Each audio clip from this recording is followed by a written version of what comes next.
नमस्कार दोस्तों, स्वागत है हमारे यूट्यूब चैनल पर। सरकारी एग्ज़ाम एक्सप्रेस पर आपका स्वागत है। तो दोस्तों, आज हम आपको बताने वाले हैं कि रेलवे के जो ग्रुप डी की एग्ज़ाम 2026 के लिए जो आपका एग्ज़ाम लगा हुआ है अगले महीने में, तो दोस्तों उसके लिए आज 25 महत्वपूर्ण साइंस के क्वेश्चन लाया हूँ, जिसका 25 नंबर फिक्स रहता है। तो आइए शुरू करते हैं। तो पहला क्वेश्चन है कि कोशिका का पावर हाउस किसे कहा जाता है? दोस्त, कोशिका का पावर हाउस माइक्रोकांडिया को कहा जाता है।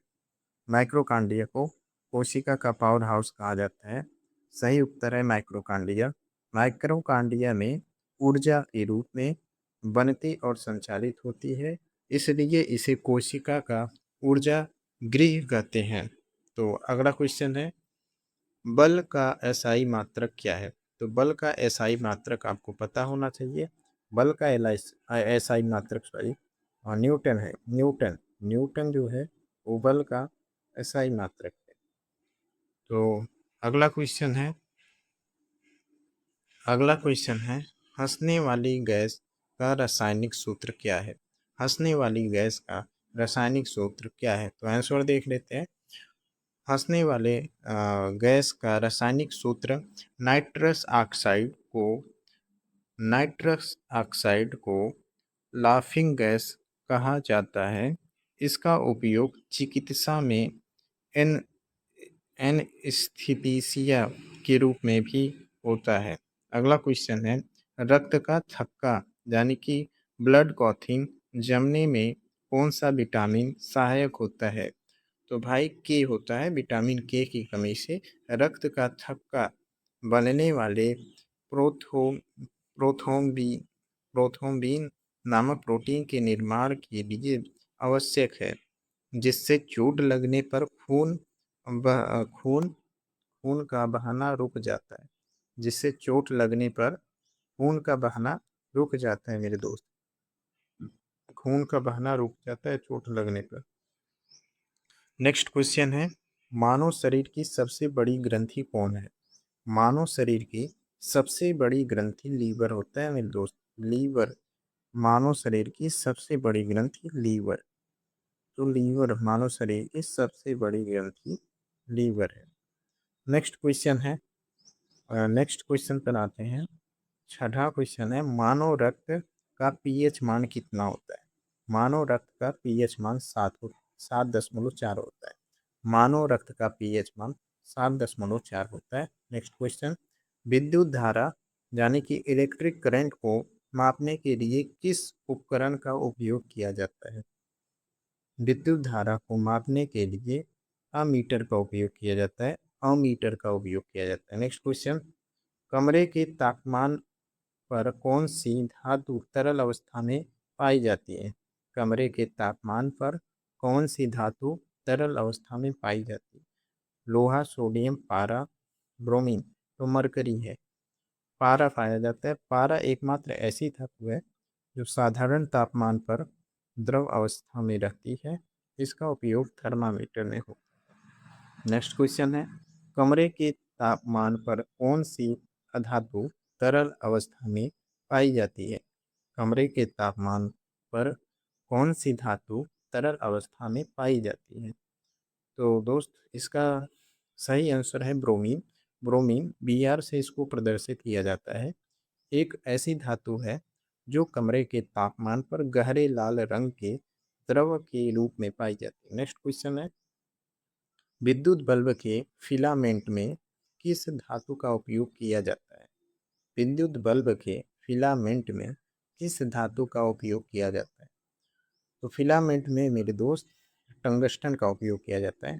टंगस्टन का गलनांक बहुत अधिक, लगभग 3422 डिग्री सेल्सियस होता है, इसलिए यह उच्च तापमान पर पिघलता नहीं है। अगला क्वेश्चन है, नींबू और खट्टे फलों में कौन सा अम्ल पाया जाता है? नींबू और खट्टे फलों में कौन सा अम्ल या एसिड पाया जाता है? तो साइट्रिक एसिड है। साइट्रिक एसिड नींबू, संतरा और अन्य खट्टे फलों में साइट्रिक अम्ल पाया जाता है, जो विटामिन सी का एक अच्छा स्रोत है। नेक्स्ट क्वेश्चन है, वेग में परिवर्तन की दर को क्या कहते हैं? वेग में परिवर्तन की दर को त्वरण कहते हैं। किसी वस्तु के वेग में परिवर्तन की दर को त्वरण कहते हैं। इसका SI मात्रक मीटर प्रति सेकंड स्क्वायर है। अगला क्वेश्चन है, विटामिन सी की कमी से कौन सा रोग होता है? विटामिन सी की कमी से कौन सा रोग होता है? स्कर्वी। स्कर्वी नामक रोग होता है। सही उत्तर है scurvy. Vitamin C X vitamin C की कमी से स्कर्वी नामक रोग होता है, जिससे मसूड़ों से खून आने लगता है।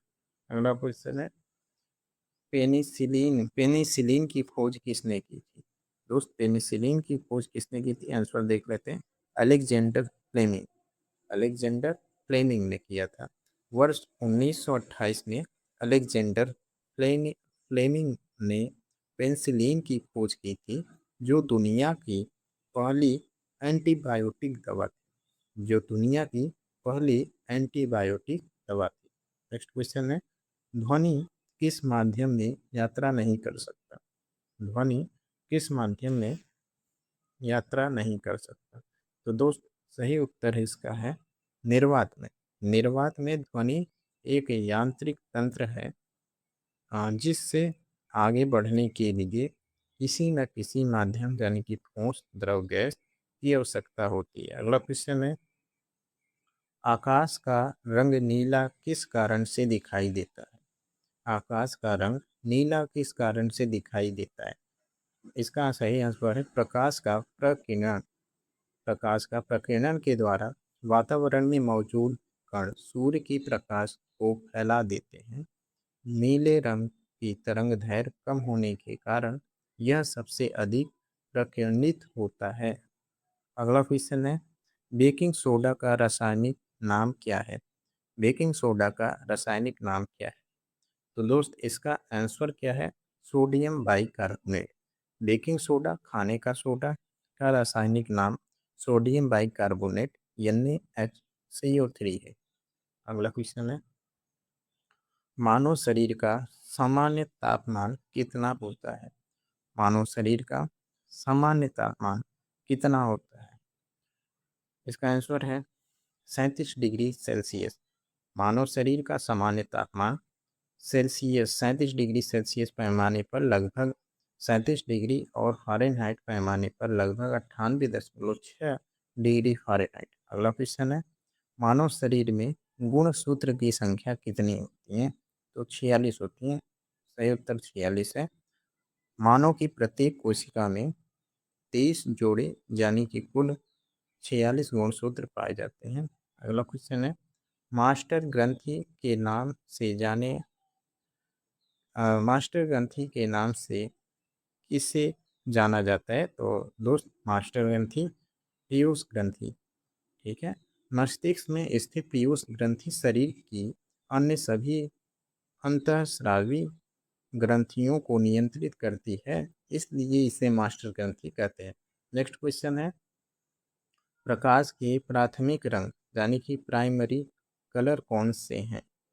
प्रकाश के प्राइमरी रंग कौन से? प्राथमिक रंग लाल, हरा, नीला। लाल, हरा, नीला प्रकाश के प्राथमिक रंग हैं। इन्हें मिलने पर ही अन्य सभी रंग बनते हैं। तो दोस्त, आगे बढ़ते हैं। कार्बन का सबसे शुद्ध रूप कौन सा है? कार्बन का सबसे शुद्ध रूप हीरा है। हीरा कार्बन का सबसे शुद्ध और क्रिस्टलीय अव अवर रूप है। यह प्रकृति में ज्ञात सबसे कठोर पदार्थ भी है। अगला क्वेश्चन है, लाल रक्त कणिकाओं का जीवन काल लगभग कितना होता है? लाल रक्त कणिकाओं का जीवन काल लगभग कितना होता है? तो 120 दिन होता है। मानव शरीर में RBC रेड ब्लड सेल्स का निर्माण अस्थि मज्जा बोन मैरो में होता है और इसका जीवन काल 120 दिन होता है। आगे बढ़ते हैं। किस गैस को भविष्य का ईंधन कहा जाता है? इसका आंसर है हाइड्रोजन।